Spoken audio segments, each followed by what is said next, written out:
We were all talking about the fact that it's such a funny timing for us. We were all kind of like, "Ooh, it's 4 o'clock I already." know I'm totally shocked that you're all get people together for this time in California and that you get me to do something at the end of the day. So it's equally amazing. But all I talk about all day long is fascia. So this is just a continuation of my day.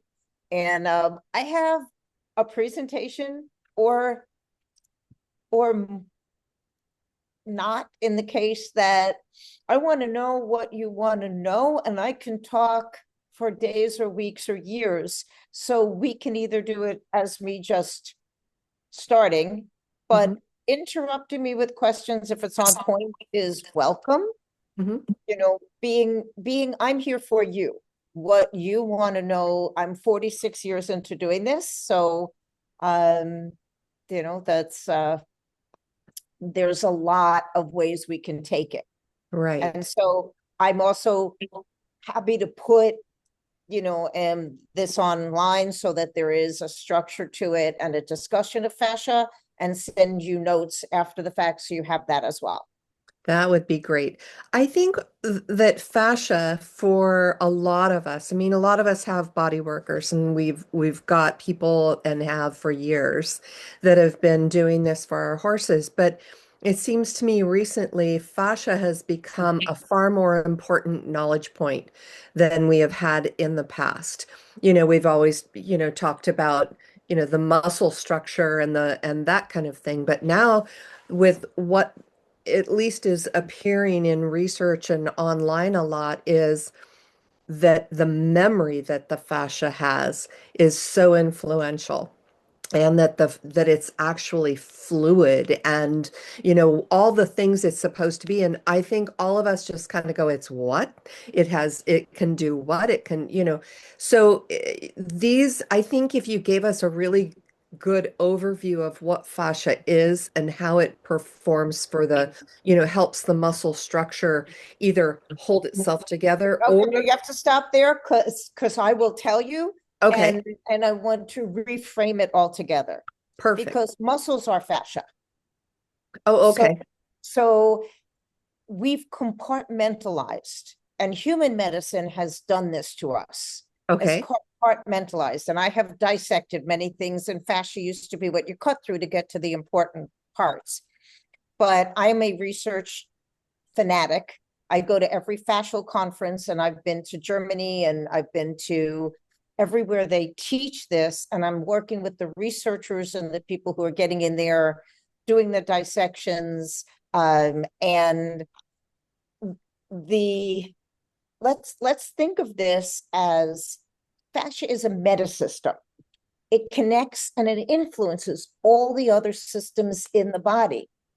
It's essentially the largest organ of the body, although we always said skin was the largest organ of the body, but it's the most important for proprioception. So proprioception being where you are in space.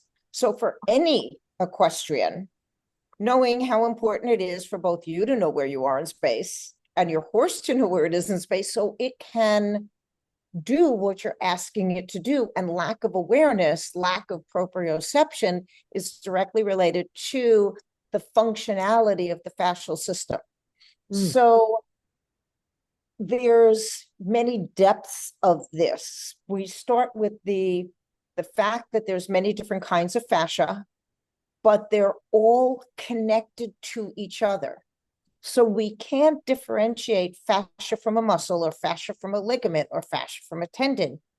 It surrounds every single cell in the body. Mm. So each trillion cells, I may send you a whole different lecture because we'll go back to super basics. The best way to understand fascia is to think of an orange. Okay. When you peel the orange, you see all that white on the inside of the skin of the orange. That's a fascial network that surrounds the inner workings of the orange. Then each individual slice is encased in its own fascial network. Hmm. And when an orange is well hydrated and juicy, you see globules when each bite of each slice. And those are also are surrounded in fascia. So that's like the cellular structure, the ligament, tendon, muscular structure, the nerves, each one is covered in its own sheath of fascia. So every time you lift a coffin joint, you're affecting that fascial train that goes all the way up to the pole. And it also goes in depth to the surrounding organs. So yeah, fascia is everything. Okay. And it's electrically charged. So you can evaluate what's going on in the horse from where fascia actually transmits and where it's stopped. Okay. So the recent research has dissected out all of these fascial chains that actually run both on the surface and deep that show these interconnections from one part of the horse to the other. So if any of you see the body exhibit when it was traveling around, and it may still be, where they showed the human body and then they showed it levels, and it's a phenomenal. I got a yes from somebody. Thumbs up, yes, thank you. If you haven't, Google it, research it, watch it, because it can show you that when you look at the fascial system after the whole rest of the body has been disappeared, in a chemical sense, you can recognize the person, every feature, every organ, because when what's left is fascia, all you've lost really is the personality. And I'm not sure you have loss of that. So when you say fascial memory, it's that's the brain part, and how the brain was connected to that particular piece of fascia. But it's not stored in the fascia. It's stored in the relationship between the fascia and that proprioception, interoception. The body sends a message to the brain acknowledges it, and then chooses what to do with it. And I'm trying, I don't want to be super complicated, because I actually want you to know what to do with this, because what I was thinking we were going to cover was really how it matters. Yes. But you have to know what it is in order to know how it matters. And so let me figure out how I'm not sure, when I'm not the actual host, how to share my screen. So yeah, that's outside my expertise. I Host tools, let's see, host tool. I And think post tool. If anyone has any questions, please let me know. Start video, share video, share notes, share whiteboard, share Zoom docs, start video. Don't know. So I'll keep talking so that you keep getting data, and then we'll worry about sharing all of the slides another point. okay. So we'll start back with when people first started writing about fascia and what it is in the research. Wasn't that long ago. It's like you said, I went to the first international fascial conference. That was in 2007. So, I've been in practice 46 years. You're thinking that's really not that long ago that we understood that fascia was what, as a chiropractor, most of the results I get are because of unsticking fascia, more so than moving bones, which is very annoying when you think moving bones is the key to everything. And I love what I do. But what I notice is that by getting rid of a restriction, you are allowing that flow to go, and you get normal behavior, normal motion, and it makes more sense than in, out, in, out. So we call it boop, bone out of place. We no longer care about booping, we care about flowing. So what fascia was described as back during that fascial conference was an uninterrupted three-dimensional web of tissue extending from head to toe, front to back, and inside to out, which is the same as the universe. Like, it's everywhere and it's in everything. What happens is long-term stress and vice stress, emotional, physical, chemical, saddles. Today, my last 3 horses almost, were at a dressage barn, and a saddle that fit a month ago no longer fits correctly. Now we've got tension over the scapula on the right side, which is causing, because of a functional line of fascia, restriction in the left hind. And we know this and we feel this, but now we have solutions for it. So long-term stress, ongoing tension, inflammation lead to activation of something called microfibroblasts. So tension, then the body goes, oh my God, I better do something. So it lays down collagen. And then that reacts to stress, compression, torque, and shear, and making it, you have to be, collagen, when it glides correctly, is more resilient to stress. But we all want things to happen like this. And this is a time-consuming situation where fascia is formed. So let's stop for a minute. How many of you heard of breaking up fascia? Breaking up adhesions, right? We used to say, get a massage, they go in there, we're going to break up the adhesions. There is zero science that says you can do that.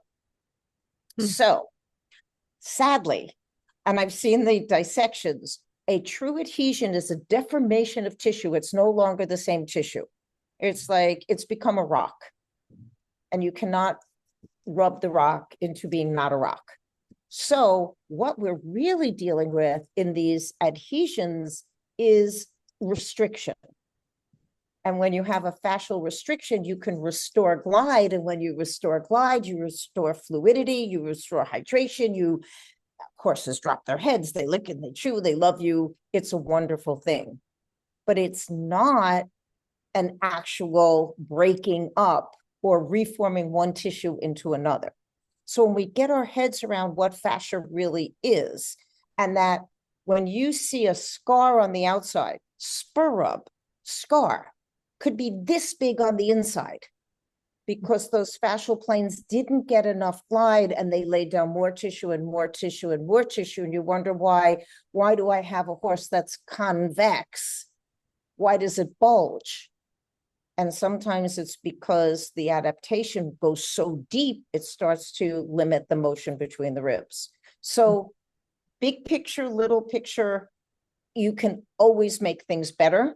I like to understand the why of it. And a lot of times when I'm looking at the why of it, I'm going, okay, I have a horse that, and I guess would so love to share this.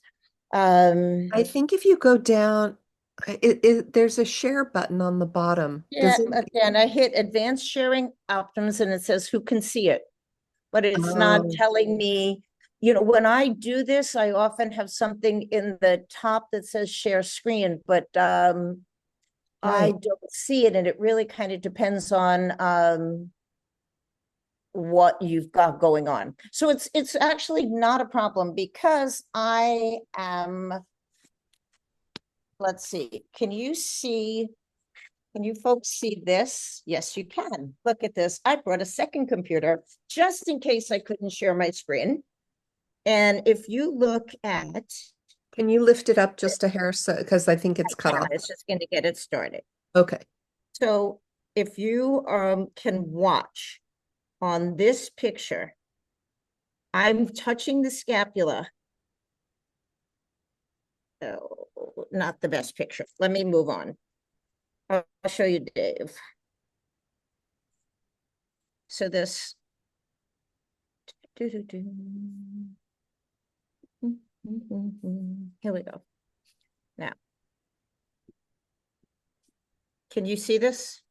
Can you see it going into his right scapula and all the way into the right leg from Dave using a fascial tool? Can you see it going into the ribs? Can everybody see that? Somewhat. Can you put it a little bit closer Sure. to the camera? Let me go back.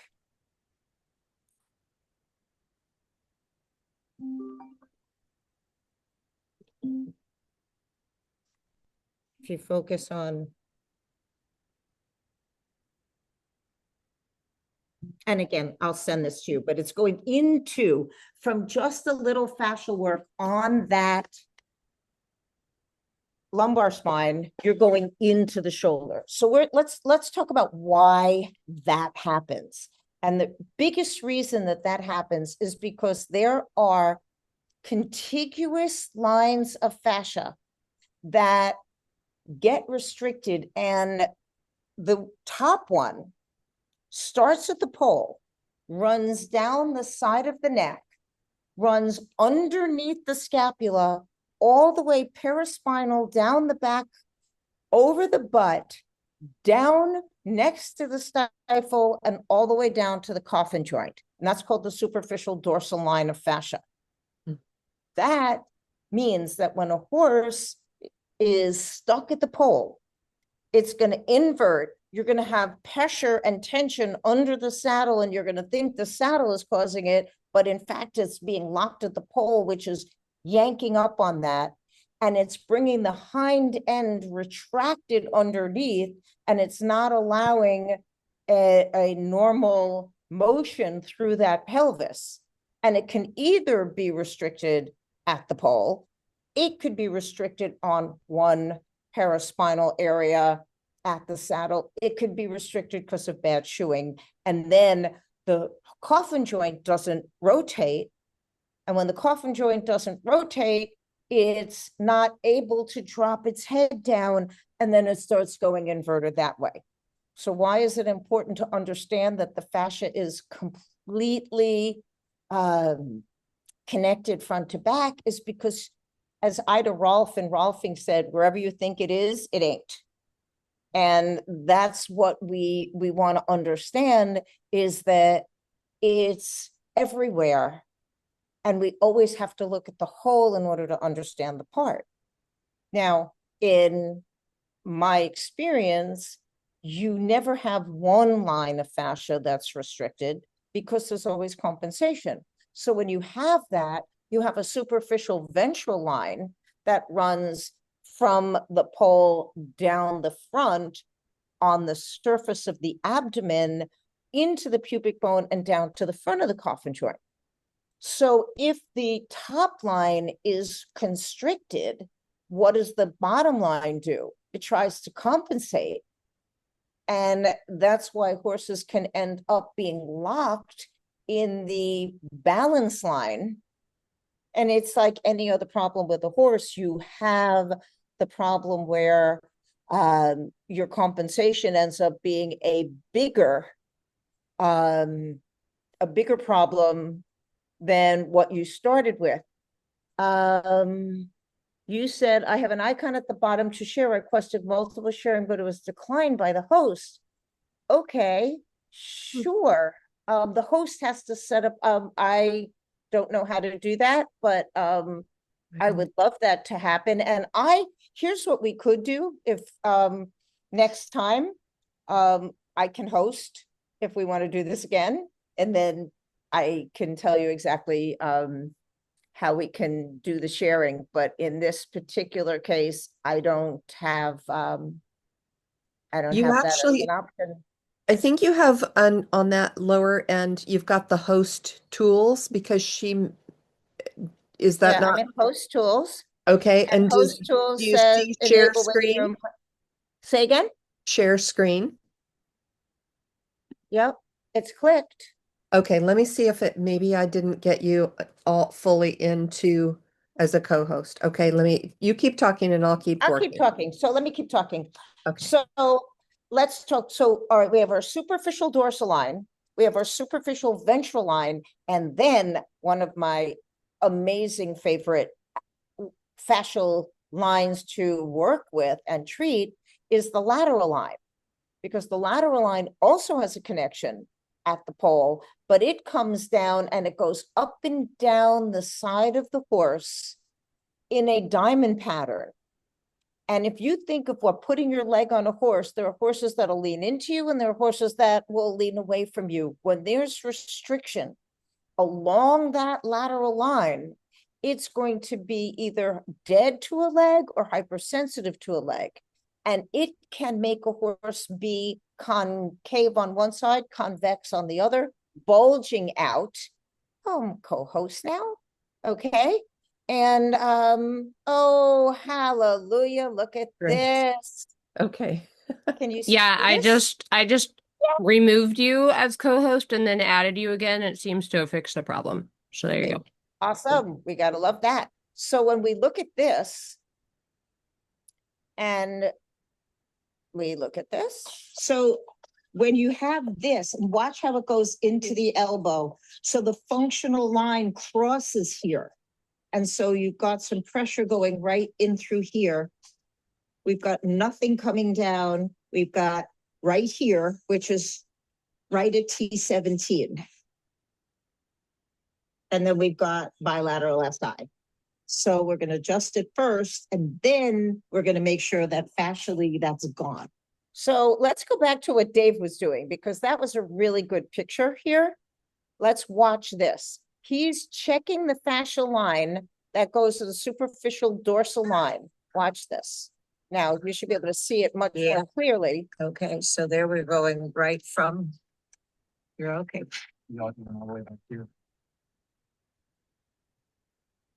I don't know about what you're seeing, but I'm seeing it jerking all over the place and not actually showing. It's going into the right elbow. It's going into the scapula. Okay. Okay. So let's go back to why do these things happen? You get constricted fascial lines when you ask an animal to be in a space that's too small. And it will show up when you're grooming. Can you see this fascial tension? Has anyone ever seen this on a horse? This is lack of glide throughout this entire area. This is completely correctable by restoration of that fascial glide. So, but it can look, this is pretty dramatic. I walk in the stall, what happened? Nothing happened. What happened was that left hind was not being used properly, and the fascia got tighter and tighter and tighter. So, and I see this every single day. Look at this. This is on the abdomen right behind the left front.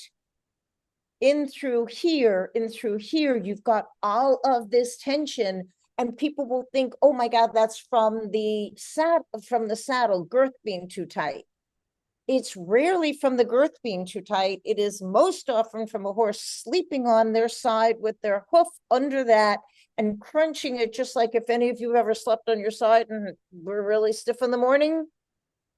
If you groom it correctly, you can restore the glide and not have a horse that's not moving correctly, and you start wondering, what do I need to inject? What's wrong with it? When in fact, it dehydrated the tissue by locking up the fascia and not allowing it to glide. Blood flow couldn't get there. Lymphatics couldn't get there. Blood couldn't get out of there. What does blood do? Blood takes nutrients. Without nutrients, you can't build muscle, which is what happened here. It got restricted. The muscle started atrophying because it wasn't being fed properly. Now, here's an interesting one. This horse had no ability, none. He's lived outside. This is him attempting, and maybe this will show in real time and maybe it'll just look like that, but this is him attempting to lie down. Oh. Oh. Okay. So where we found the restriction in the fascia was down the superficial dorsal line through his hocks. So we adjusted him and we taped him, and you can see the kinesiology tape over his hocks, his lumbar spine, and he's 21 years old. He lives outside, and he now has no problem. This is 3 years ago we did this, and addressing the fascia, and this was the first week. And he was able to roll. He was able to get down in seconds, not minutes. It wasn't pretty yet. It is now at 23, completely normal. So when you have this fascial issue, it was doctors Rebeke Elbrand, Enrique Schultz, and Tove Du, who just sadly passed away, who started researching this, dissecting it. I'm doing a huge talk on the difference between equine and canine fascia based on their research, and it really is quite different. But they've started to publish this, which is why, Victoria, you're seeing so much more talking about it and understanding it, because when I went to school, and my son is a veterinarian 12 years out, they didn't learn that fascia was important. And now they're having to teach it because it's the most functionally significant anything that you can treat. And so they're losing out by not respecting how important it is, and it's riders and it's people who interact with these animals that really found it and demanded the research explain the behaviors. Okay, if that makes sense. So some of the books are equine myofascial lines that they wrote about 3-4 years ago, and it is the study, and this is highly nerdy. It shows all the dissections. It shows much more than most people want to know. But what I love doing is taking it and breaking it down. Their most current equine and canine fascia just came out at the end of 2025. I wrote a book on equine mobility to simplify it, but it's still a practitioner book. So moving on from that, you can reveal fascial connections with a focused evaluation during grooming. So here's one of the examples where I was just moving the fascial tool along the spine of the horse. We go here. And can you all see, I'm in the mid-thoracic, and again, you're seeing all this twitching, all this movement, not under my hand, but down. So where the issue isn't always where the symptom is, and that symptom in this case might be that the horse isn't stepping forward with its left front, but in fact the fascia is restricted in its top line. So that's what we really want to understand. So we spent a better part of weeks taking Breyer's horses and putting tape on them where the fascia lines are. And the fun part about this is that if you want to really learn it, you can learn it by evaluating what's happening under your hands. You can get Breyer horses. You can get a book on where the fascial lines are. You can put it on a plastic horse. And I do this with my veterinarians. Put it on the plastic horse until you understand it. And then when something happens, like you're using a MagnaWave, and you put the MagnaWave on the shoulder, and you can get a reaction on the abdomen, you'll understand why those areas are connected and why that's showing up in your riding. And then what are you going to do about it? What are you going to change? Are you going to, and I just did this with, I have a horse that's going to be in the million class this weekend, and I was at FEI tonight, and it's like, look what it's telling me. And therefore, when you're grooming it, I want you to make circles both clockwise and counterclockwise from the withers all the way down to the elbow. Notice which is restricted. And then when you find the restriction, and you find the reason that horse is not lifting, you don't get the payoff you want, you don't get tempi, you don't get the changes that you expect based on everything is happy and healthy. Well, if that fascial line is being restricted anywhere, it's going to be directional. So you can groom down the scapula and go, oh, that's nice and smooth, and then groom up it, and all of a sudden you're getting twitching. Then once you know that, you learn how to connect it to the rest of the body. So you start below the area that reacts, and you end beyond the area that reacts, just with a simple curry. And you are able to increase the time after your practitioner, your massage therapist, your acupuncturist, your chiropractor, your vet, any of those treatments, that get everything in line, that get everything moving better by understanding which fascial area is most restricted. You are then able to make it better every single day. And we can use all different kinds of, it's sort of whatever you have. One of the really interesting things you'll see for people who do kinesiology taping is that this is the back of the horse. This is all the hair standing up below the level of the tape. When fascia is restricted, it lifts the hair follicles. And once that glide comes back, the tape settles back down. So just the art of using kinesiology tape along the top line can tell you whether or not there is a fascial restriction. If there's not, it's like putting a Band-Aid where you're not bleeding, it doesn't hurt you. If it is, it will teach you, and it will allow you to do the best for the horse and the best for your communication with the horse. Then, if you are interested in learning a lot more, there's a book that was written by the Equine Osteology, Anatomy, and Bodywork, and it's Equisoma, wrote this book, and it's an anatomical map, myofascial kinetic meridians in the horse. It's not my philosophy, but it's really useful to see what those lines were. There's been a few more lines that have been discovered since this book was written, and this book gets very involved into the name of the muscle it attaches to. And one of the things, as you get deeper and deeper into the research, everything's connected to everything.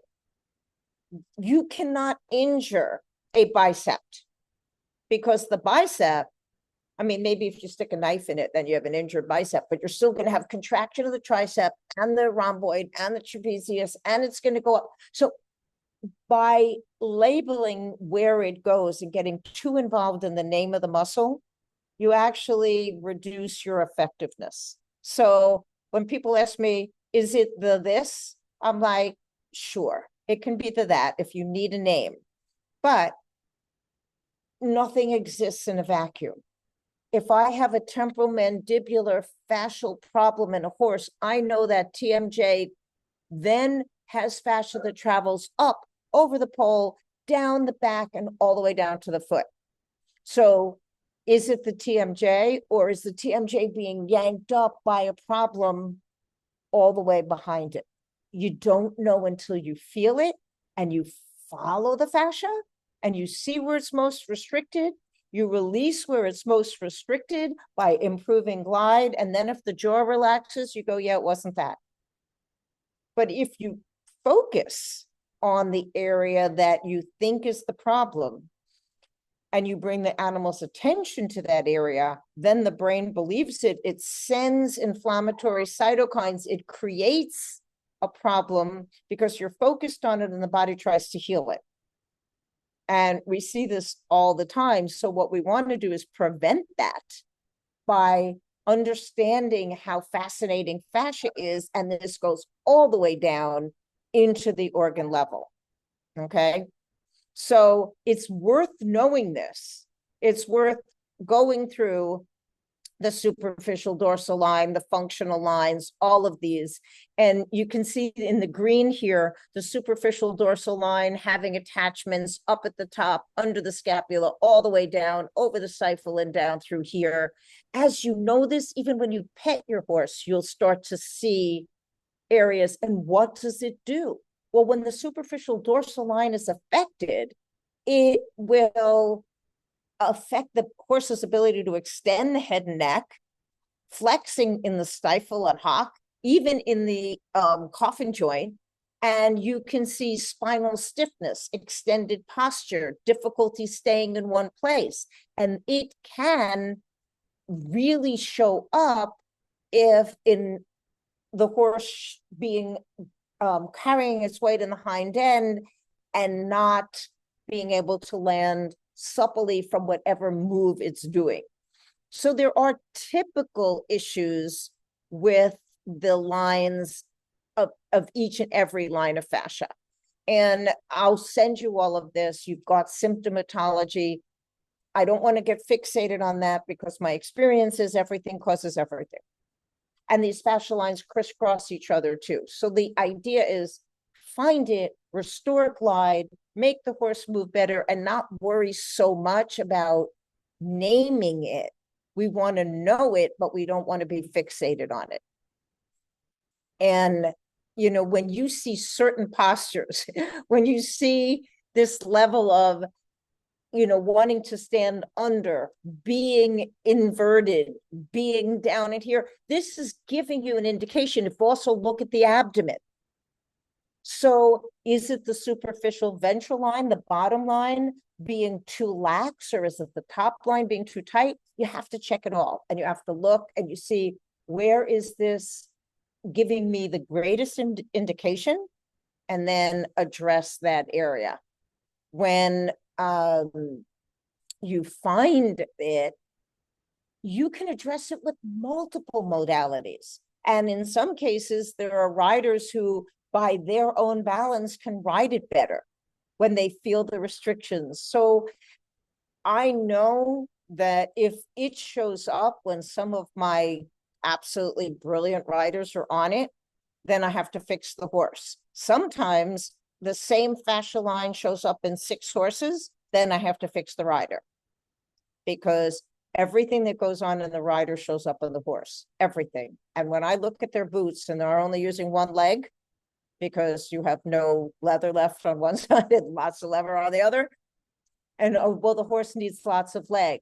Maybe, or maybe your superficial ventral line isn't communicating to your brain and you only feel one leg. So the equestrian is both athletes, but we won't talk about humans today.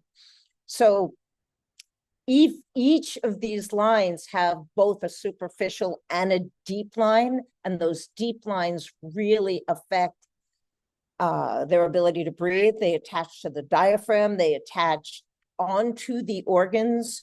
So it's not just structural health.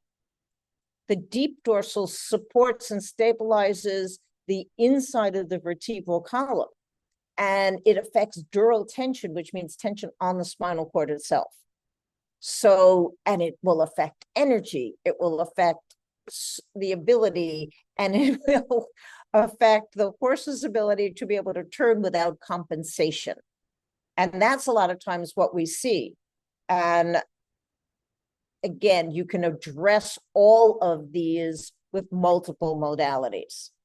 Superficial ventral line, see how it goes right through the temporomandibular joint, down the front of the neck, over the sternum, all these little saddle, oh my God, my girth is causing this, not necessarily, up into the pubic bone, down over the stifle, down over the tarsus into the front of the coffin joint. All of this is one continuous line. And you need to understand that if you have horses in conditions where they don't ever get to stretch out, where they don't ever get to move, that fascia gets tighter. Think about people who sit at a desk all day and they get that hunched posture. That hunched posture, the forward posture, the front line gets locked into a short position, the back line gets equally locked into a long position. So you don't know whether you're locked short or locked long unless it's touched. Everything about fascia responds to being touched, being evaluated by hands that actually are gentle enough to feel the glide. It's not poking when you want to feel that fascia glide. It's literally like somebody moving the skin over your jaw. That's how you evaluate fascial tension. Anyone will be tense if you poke at them. You know, I will kick you. So there you go. Lateral line is really interesting because it has 3 attachments up at the pole, and then it separates into 3 segments down the cervical spine, one going over the shoulder, one coming over the scapula, and then it makes this diamond pattern. And you'll see this a lot with people who are grooming, and they start to groom in the mid-thoracic area, and they start to see, twitching. Often that means that the lateral line is being compressed, and it's like an accordion. And it gets short, and if it gets short on one side, it often has to compensate by bulging out on the other side. And this line goes all the way down this, the sacrum, right to the dock of the tail, and then comes and meets the superficial ventral line and goes down to the toe. So a lot of these join each other in specific areas. And, the lateral line really helps that side to side stability, side bending and flexing, and it makes it very difficult for the horse to feel the reins equally on both sides and turn, because if you've ever had a rib that felt out and you go to turn to that, you get that stabbing feeling. When the lateral line is not working correctly, that's what it feels like. So my favorite when I'm working on horses to evaluate is the functional line. And that's what I was working on a lot today with the horses that have to do changes, right? And you want left lead, right lead, left lead, right lead, and all the functional line crosses over, and it goes from the right side to the left side, crossing over both at the withers and at the lumbosacral junction and over the umbilicus. So you get this torquing when that functional line is not gliding correctly.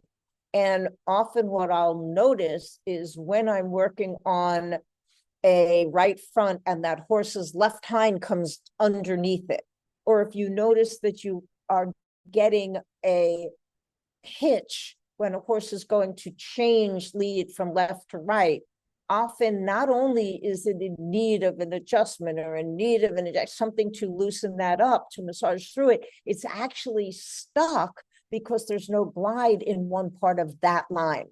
And you can figure out which part by if you touch over the hip and you see a twitch over the shoulder, and then you touch the shoulder and you don't get a twitch in the hip, it can direct you towards the area that's primary. And that's what I love about fascia as well, is I used to have somebody ask me to put that MagnaWave over the horse and tell me, is it his neck or his shoulder? Because the MagnaWave will react over the area of greatest restriction. And I've been doing research with them to demonstrate how that happens, why that happens, and why it's so different in horses and humans. But that's a whole nother conversation. So if you look here, we're looking here at the abdomen of the horse, and you can see where that functional line crosses over and why you can have so much misinformation. You're talking correctly through the reins, you're moving your bodies on, your legs on equally, and yet you're not getting the response that you expect. And sometimes it's because it can't. It wants to, it has the muscle integrity, it has the energy to do it. But if that fascia is stuck at the umbilicus, there is a inability for that to be able to let go and give you that free change of one position to the other that you're looking for. And we painted it on the horse. And this was a very kind little guy, because he's like, sure, paint my abdomen. I'm glad he wasn't a stallion. That makes it much, much harder. We have done that as well. So again, looking at this functional line, you can see how it encircles the side of the horse.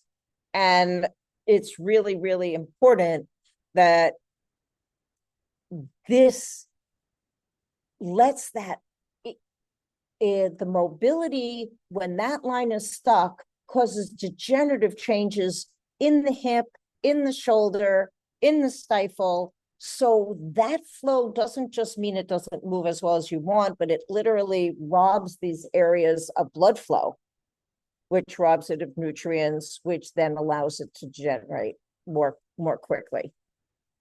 Make sense? Any questions thus far? I can brain dump for hours and hours, so I'll send you all this. We'll just move through this. I'm hoping this will show up for you. Let's see. It seems to be a time delay that's not letting the videos. Okay. Here we go.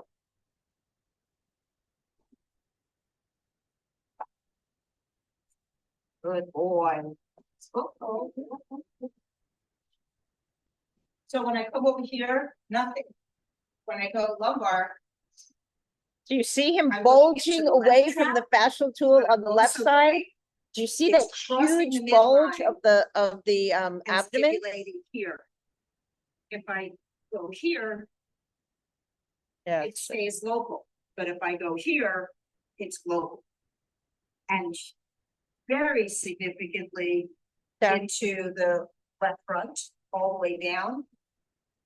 Stimulate here, it doesn't go into here the way the opposite side does, giving us an example of a functional line. There you go. So can there be a functional line and a superficial dorsal line? Absolutely. Often you'll have a horse where whoever is grooming it or whoever takes care of it says, I can't get their front legs to stretch forward. Well, is that a problem with the front leg? Well, what if you have a front limb protraction line, which again starts at the pole, comes down and runs down the front of the leg. If that pole is locked, they can't extend the front leg. If you reduce the tension at the area that informs you that that's where the glide is missing, then you're going to be able to get extension. If it's primary in the arm, nothing you do at the pole is going to change that. So understanding where those fascial lines are is everything in terms of prioritizing, right?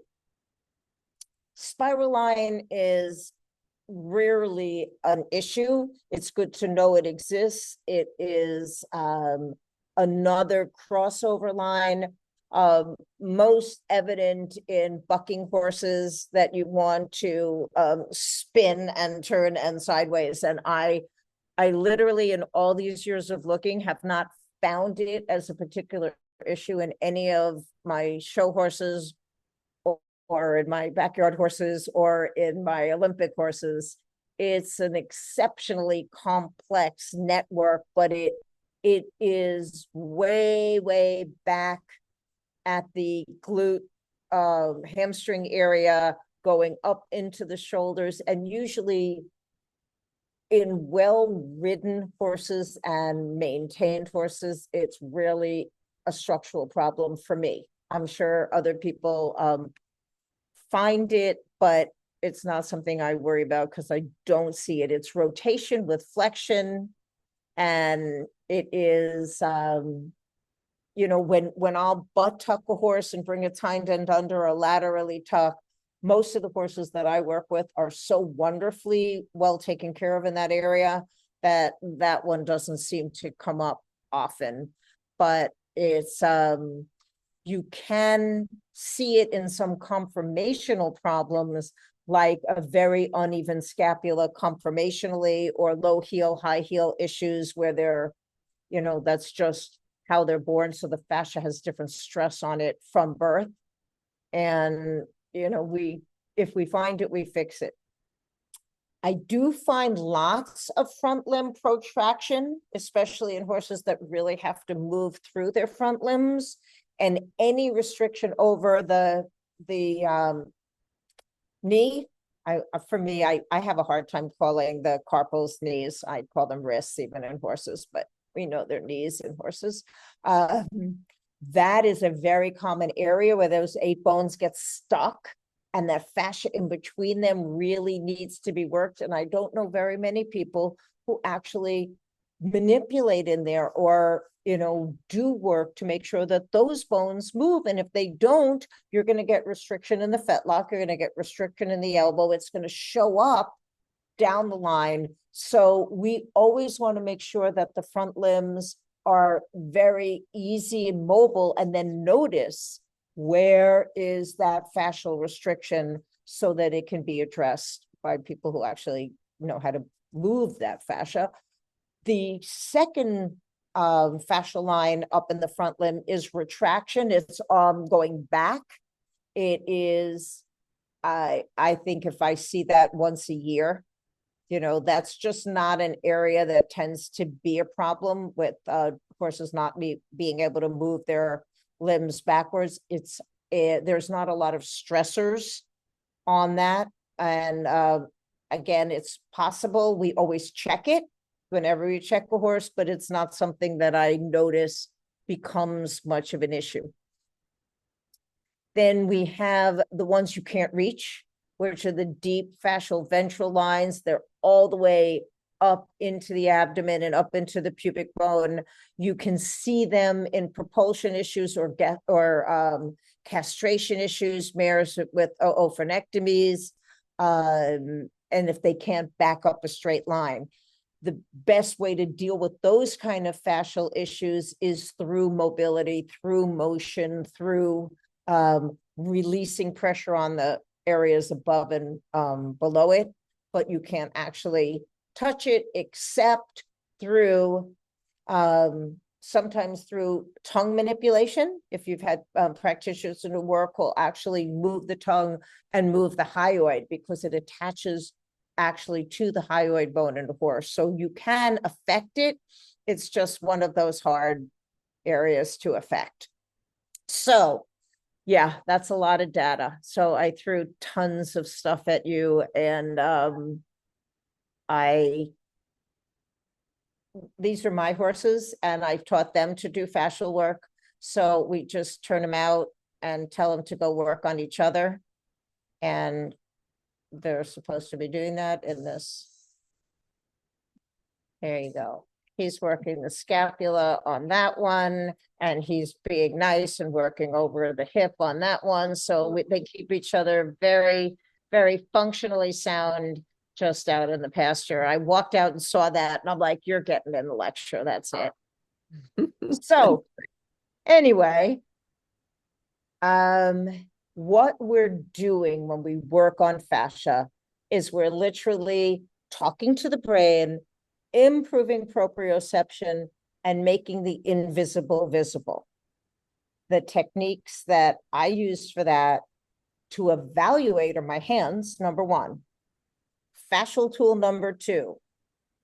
MagnaWave PEMF, number three, because I can take that and evaluate wherever there is restriction just by listening at the lowest possible level to where there is a continuation of movement and where it is restricted. And you'll find that the areas that fasciculate, that twitch on the lowest settings are the ones that are most affected and need the most hands-on care.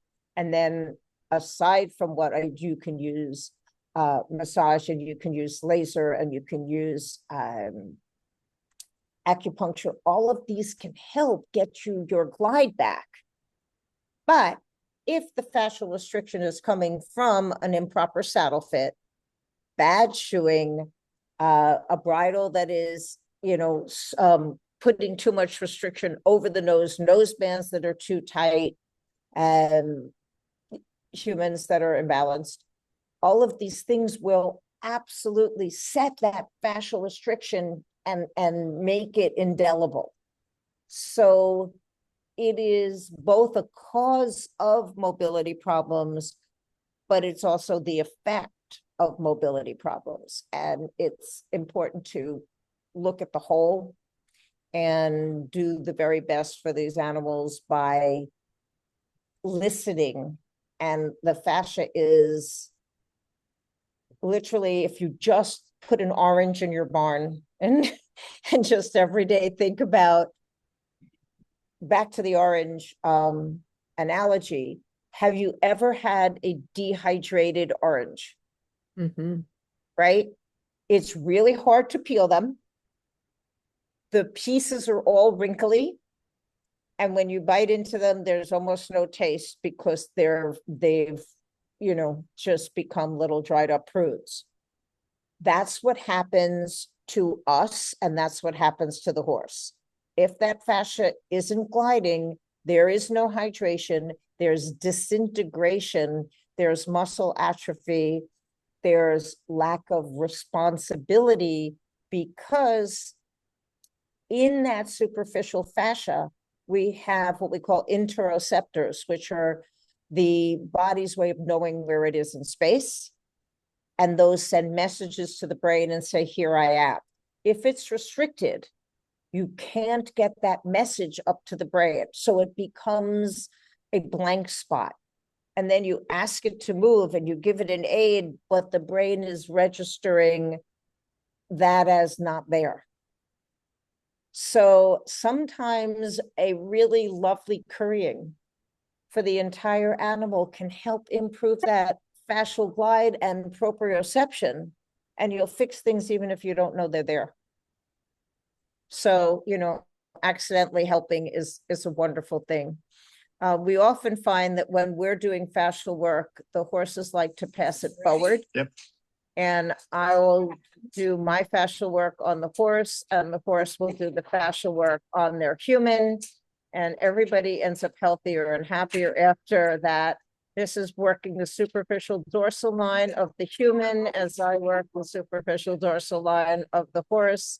And this was a very, very copacetic situation. So Called teeth.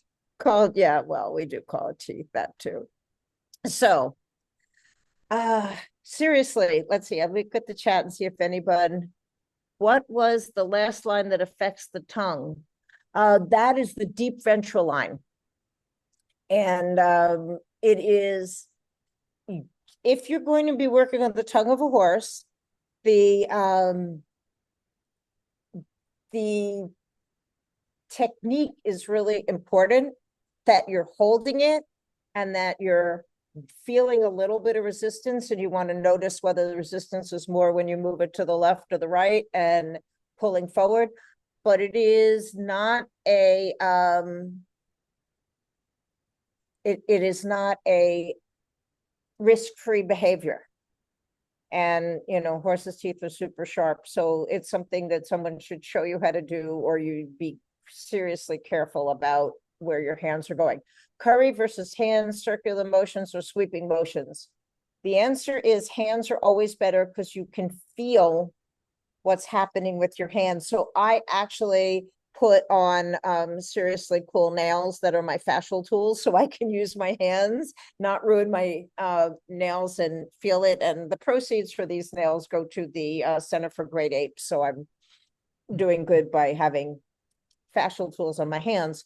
But that being said, I use a fascial tool that's made out of stainless because I can feel the gentle movement, and the motions are in every direction. I wouldn't say so much circular as I would say star pattern, because your fascia moves from cranial to caudal, from dorsal to ventral, and in every, which, if you think of fascia, you think of like the onion bags that expand when you put, they're woven in all different shapes. That's what fascia looks like. It doesn't look linear, even though we call it lines. It's really a mishmash of all different directions. So this just happened with this horse yesterday. I was doing the fascial tool down the scapula, and it was gliding, and then I did it up the scapula, and it was not. And then I did it left to right. I did it from the front of the scapula to the back of the scapula, and in 3 directions I had restriction, and in the other 3 directions I had no restriction. So it's not so much a circle as it is a star. And you can use a curry really super lightly until you can feel it. And what you want to do is sort of watch the curry, watch what happens under it. When the horse twitches, notice, could you feel the restriction? And if not, put your hand on it. Or as they teach in vet school, use the back of a pen. Every vet I know uses the back of a pen. It must be pen 101, I don't know. But I like my hands best. I like the fascial tool there, but I'll use anything. I'll use the side of a cell phone, and I can put my cell phone up and feel the resistance. So whatever you've got with you works. And then once you find that's where the restriction is, are to get the fascia to flow again and for water and fluid to get back into that tissue, what kind of a movement do you want to do then? Is it a star movement so that it addresses? So if it's simply that the fascia is restricted in that spot, yes, it's a star movement until you feel outside of the area of restriction, through the area of restriction, back to where it's not. So you always want to integrate it with the rest of the body. That being said, if it's restricted there because there's a misalignment, because the pole is stuck, because the coffin joint is stuck, it's not going to go away because it's a reaction to something else. Does that make sense? Yes, yes. So, that's the, I usually find that the best time to start doing it is after things have been corrected and the animal feels great. And then you keep it up, and then it may be what keeps it healthy and functional forever. You know what I mean? But if there's a structural issue, then that has to be addressed, and it'll feel thankless because you're doing it. And then it's like I said to someone today, gorgeous custom saddle. And I said, your gorgeous custom saddle is squeezing the right scapula and it's not making contact in the left hind. So it's doing this. So I'm adjusting this horse. It did fascial work on this horse. If you put that saddle back on, you would have wasted your investment in me. So we got all, saddles, and they happened to have a saddle that fit fine. If they didn't, then I suggested that really it just needed a thin line pad with a left hind shim. So we get rid of the cause and then get rid of the effect. Okay. Okay. Any other questions? Hundreds. You've opened Pandora's box. Oh yeah. Well, It's fabulous. I love this. This is my, it's my passion to help people help their own.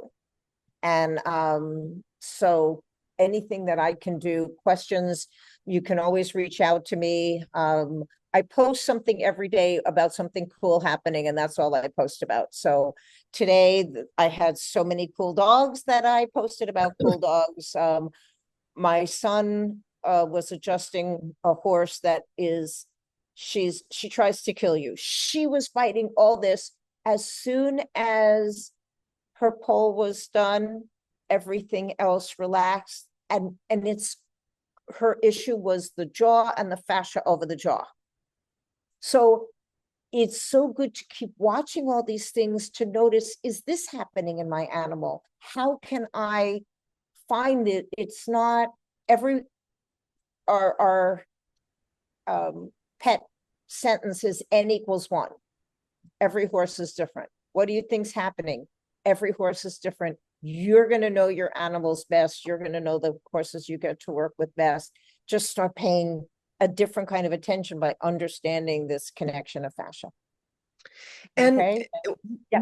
once you find yourself, okay, so we've figured out where exactly these restrictions are, and we start working on them, does it usually take months for it to fully resolve and to fully it's one and done?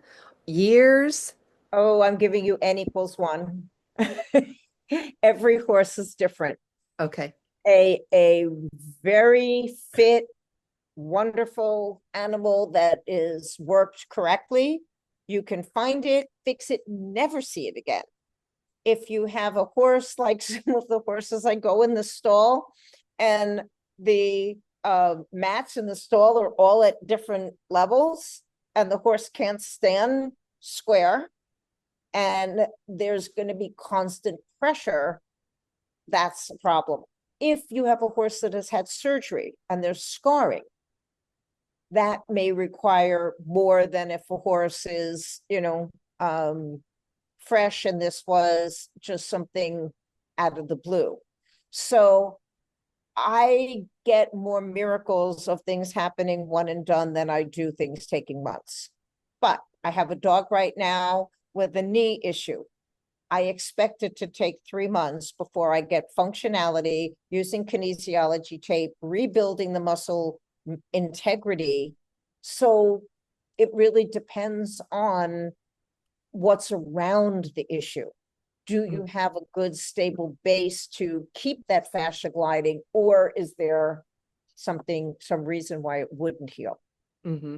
But I also use a lot of red light therapy. I use red light and infrared on the neck. I use red light and infrared on the back to help heal the cells, which make it much faster. Can I show the diaphragm of the deep ventral line? I can. And that is the deep fascial middle. It has 3 branches. So there's deep fascial ventral. And yeah, those are the 2 main ones. So that's the deep fascial ventral line. And that's the deep fascial middle, which actually goes in between each and every one of the ribs.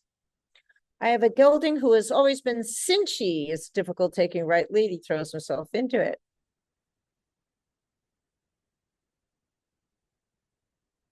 Oh, that's a really good question, Margie. When you say always, how long is always? And muscling is lumpy over his croup, and it sounds like connective tissue fascia issues. Yes, it also sounds metabolic. So, I would. So the rule is, it's an animal. So I always have to say check with the vet first. Always check with a vet who has an open mind and believes that everything is not better living through chemistry.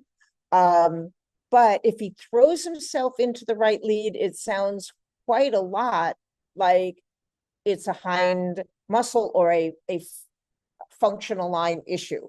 So you have people, I believe, who are on this call who are the kind of people who can help you. It really depends, chiropractic is structure and function. Myotherapy can work, a good acupuncturist. So you can address this from a lot of different professions. You need someone who actually knows how to look at a whole horse and look at what is primary. Oh, he's young. Okay. Yeah. And the thing is, yeah, I wish I was there because they don't need constant work. I have a horse that I can ride. I have a 10-year-old horse. He hadn't been ridden all year because I was badly injured. He's turned out, but he hasn't been ridden, hasn't been worked. I had someone come work in 2 weeks. He's jumping a full course. He's been doing it his whole life. So you don't have to work a horse for them to stay in decent shape, but they have to move. And that's one thing with fascia is motion is lotion. You have to move in order to have glide, in order to have hydration. So animals that are in a stall 23 hours a day or have 20 minutes of work and turn out are going to have much more fascial problems than animals that get to move. Okie dokie, everyone. This was fun. And yeah, thank you so much. It was really informative and it gives us a really good spot to jump deeper from, right? As you said. Exactly. If you send me questions, we can actually set up just a question and answer at some point. Oh, that's so nice. Thank you so much. And you're very welcome. It's been a total pleasure, and I will get notes to you, probably not for a week because I'm leaving tomorrow and I'll be back in a week. So no problem. All right. Have a safe trip. Thank you everyone for joining us. All right. You're welcome. Take care. Bye.